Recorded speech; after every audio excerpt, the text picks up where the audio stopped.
Karhukin. Mä oon semmonen stadipoika näin. Mä oon Vaasassa. Ja etsin niinku toteutusta itselleni, että ja täytyy etsiä tää paikka, tää disko, eli kun löysi ihmistä. Täytyy olla jotenkin mukana ennen kuin voi Hesan paikka niinku virittäytyä.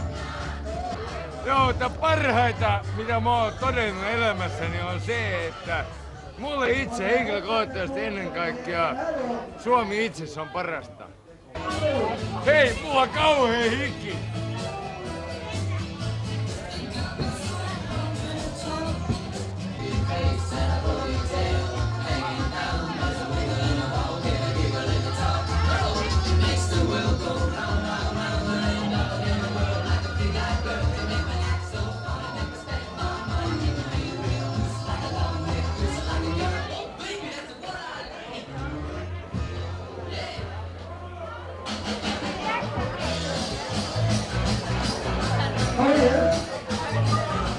Yeah,